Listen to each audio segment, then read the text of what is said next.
Voilà les choses que nous devons faire ensemble. Une fois de plus, je vous interpelle, parce que voilà ce qui va se passer. Dans la prophétie de la traversée, l'Esprit a dit, ils vont attaquer parce que vous avez trouvé de nombreux trésors. La guerre qui est en train d'être livrée, ce n'est pas simplement une affaire d'un pays voisin. Non.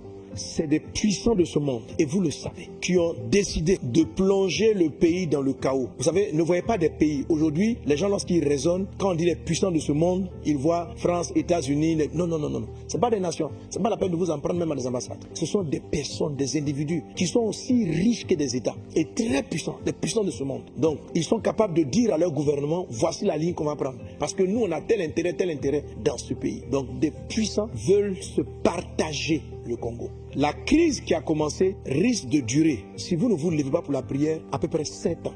Pendant 7 ans, le pays sera comme ingouvernable. Des portions avec un gouvernement à Kinshasa, une autre avec des groupes dans différentes régions du Congo. Des grands troubles plus graves que ceux qui sont en train de faire. J'avais dit dans la prophétie que les bras armés qui sont dans l'Est The armed wings from the west avancent de plus en plus, move more and more au point de menacer de très grandes villes to the extent of threatening huge et même cities d'attaquer la capitale. and even attacking the capital. Car déjà plusieurs agents For many agents sont déjà dans la ville, are already in the city. sont positionnés dans la ville. They're positioned in the city. il y a déjà des infiltrés. Les mouvements qu'il y a dans la rue en ce moment sont mobilisés par les infiltrés. Et l'objectif, c'est pas simplement d'enlever le pouvoir en place, mais c'est de plonger le pays dans le chaos et empêcher qu'il y ait un gouvernement constitué. Parce qu'ils sont conscients que tant qu'il y aura un gouvernement constitué, la population mettra la pression pour dire qu'on arrête de piller notre pays et que les habitants du pays puissent profiter au mieux de la richesse que Dieu leur a donnée. Donc l'objectif de ce plan qui est derrière n'est pas de remplacer un pouvoir. L'objectif est de créer une division multiple dans le pays. Donc pendant que je parle, il y a d'autres groupes armés, il y a M23, mais il y en a d'autres qui sont en train d'être équipés afin de sécuriser des zones. Si le M23 arrive, eux-mêmes ils vont se battre contre eux. Et ils vont être armés pour sécuriser, pour que ces gens qui se font des mineurs là puissent exploiter et ne pas avoir de choses. Donc la confusion va viser Kinshasa pour faire fermer tout ce qui est ministère des mines, en fait tout ce qui est ministère de contrôle. Homme de Dieu, ne laissez pas cela arriver. Le Seigneur a dit dans la parole, ce n'est pas la volonté de Dieu que ce chaos-là arrive. Ce n'est pas la volonté de Dieu. Ce n'est pas la volonté de Dieu. Mais si vous laissez faire, si vous n'intercédez pas, si vous ne priez pas, voilà ce que j'ai vu. Beaucoup d'entre vous, vous allez devoir quitter ce pays et aller en exil. Et le pays sera ingouverné pendant une période entre 6 et 7 ans. J'ai entendu 7 ans.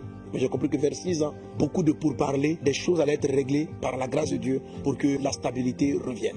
Donc je vous en supplie, ne voyez pas ça là comme une affaire d'un parti, d'un groupe d'église qui prie pour une personne. Ça, c'est ce que l'ennemi vous fait entendre pour que vous arrêtez de prier. Ça, c'est la voix que le diable essaie de vous donner pour que vous arrêtez de prier, pour que vous ne soyez pas mobilisés, pour dire, bon, de toute façon, s'il y a un changement de pouvoir, un autre va venir, et puis, bon, ceux qui se sont enrichis là, c'est de leur faute. Ce n'est pas le plan de l'ennemi. Ce n'est pas juste de changer un gouvernant et de mettre un autre. C'est de rendre votre pays ingouvernable. C'est de faire en sorte qu'il vous sera difficile de quitter une région pour aller à une autre. C'est d'avoir des seigneurs des guerres et des seigneurs des régions un peu partout. Alors je vous en supplie, peuple de Dieu. C'est pourquoi Dieu vous exhorte à la prière d'unité. C'est-à-dire, il faut que vous mettiez ensemble. Un bon intercesseur, 2 ou 3 intercesseurs peuvent prier pour qu'une nation soit sauvée. Mais votre unité, votre amour pour la RDC, votre amour pour le pays et la prière qui va monter vers Dieu sauvera cette nation. Vous êtes les fils de la nation, sauvez-la, mettez-vous en prière. J'en appelle aux grands leaders spirituels, j'en appelle aux pasteurs qui mobilisent, j'en appelle, appelez-vous, chers révérends, appelez-vous, chers prophètes, appelez-vous, chers docteurs, que des pères en prennent l'initiative, que des jeunes prennent l'initiative, mais parlez-vous, que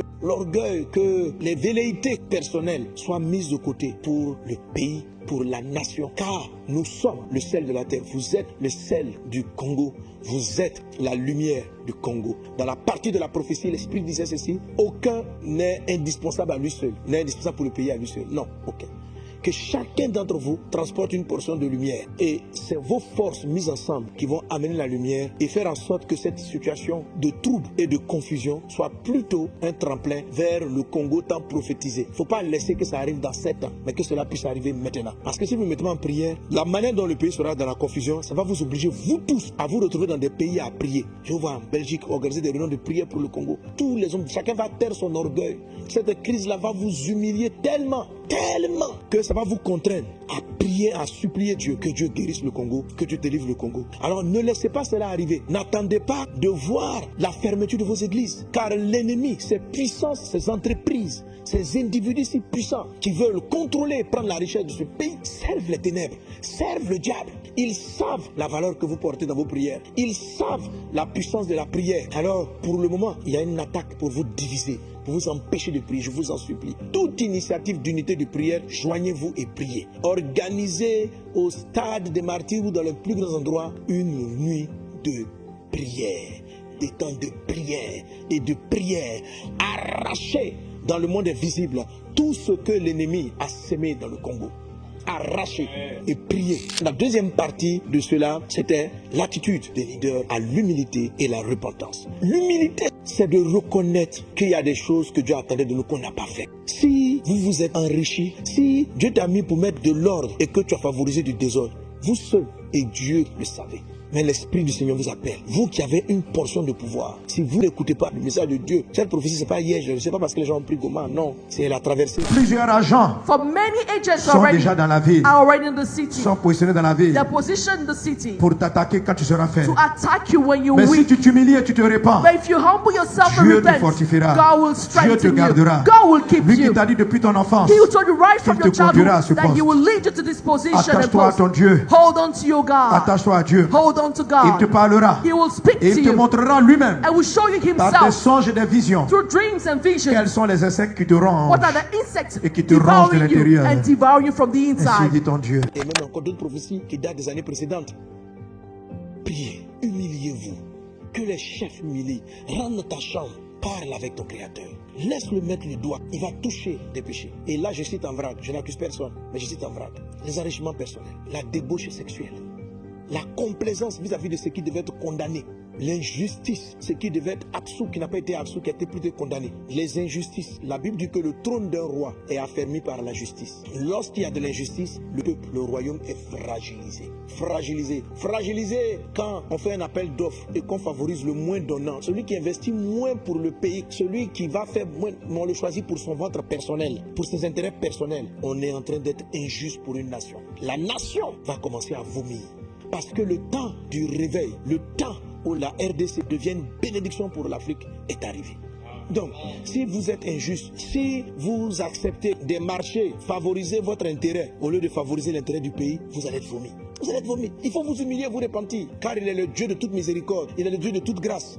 Si vous profitez de vous prenez de vos voyages, vous laissez vos épouses pour sortir avec les filles en désordre, vous êtes en train d'amener l'abomination de l'iniquité dans une nation qu'on a dédiée à Dieu. Repentez-vous. Repentez-vous. Je parle à tous ceux qui ont pouvoir de direction. Repentez-vous des faux marchés signés. Repentez-vous de l'enrichissement personnel au détriment du bonheur du pays. Repentez-vous. Pourquoi Dieu veut que vous vous repentiez? Pour qu'il puisse vous garder dans le plan qu'il a pour le Congo. Si vous voulez vous corrompre, si vous voulez persévérer dans ces choses-là, la destinée de la nation est plus grande que vous. Aucun d'entre vous n'est le héros de Dieu. Le héros de Dieu, c'est la nation. C'est toi qui t'alignes au plan de Dieu. Dieu te prend et puis il t'accompagne. Mais toi, Dieu te choisit. Tu peux croire que tu es tellement le héros du film que quel que soit ce que tu fais, non, Dieu a un plan pour cette nation. Et quiconque s'oppose par sa vie, quand Dieu t'a plané, il faut savoir que c'est une responsabilité vis-à-vis de Dieu. Et il faut l'assumer. Il faut être droit, il faut être intègre. Ne pas être apprécié, mais avoir le soutien du ciel. Aujourd'hui, chère autorité du Congo, ce dont vous avez besoin, c'est le soutien du ciel. Car de l'intérieur, les termites ont fait un ravage. Vous n'avez même pas idée de l'ampleur du travail des termites dont la prophétie parlait. Au corps de Christ dans son ensemble, je nous appelle à l'intercession, à prier pour que toute vérité entre les serviteurs de Dieu tombe et que les gens puissent rapidement, dans les jours-ci, ce soir, demain matin, ne tardez pas. Ça va aller, ça va très vite. Même si tu m'entends, tu appelles ton camarade, tu dis le soir, rassemblement au stade, on prie tous, il faut le faire. Il ne faut pas tarder, il ne faut pas remettre à demain. Les mouvements dans la ville ne sont pas simples. Ils sont censés s'amplifier et obliger les gens du gouvernement à commencer à démissionner. Alors c'est quand ils démissionnent que le chaos va prendre place, parce qu'il n'y aura plus de roi. Donc même si vous n'aimez pas le roi, aimez toute autorité que Dieu établit parce qu'elle permet de mettre de l'ordre, un certain ordre en tout cas dans notre pays. Et je peux profiter de toute l'Afrique centrale. Cette confusion qui est là, je l'ai vue. Et si vous écoutez la dernière prophétie, j'ai dit prions pour le Congo-Brazza. Prions pour les pays d'Afrique centrale. Et je ne dis pas que les autres zones du continent sont épargnées, mais mon cœur est parti là. Il y a d'autres prophéties qu'on a données pour les zones, les arbres tombés, les plantes poussées, il y a beaucoup d'autres choses que Dieu a dites. Mais au temps marqué, nous reviendrons sur ces sujets. Mais pour le moment, peuple de Dieu, vous tous qui êtes connectés, élevons la voix et prions pour une église forte du Congo qui se lève dans la prière comme un seul homme et qui prie pour sa nation.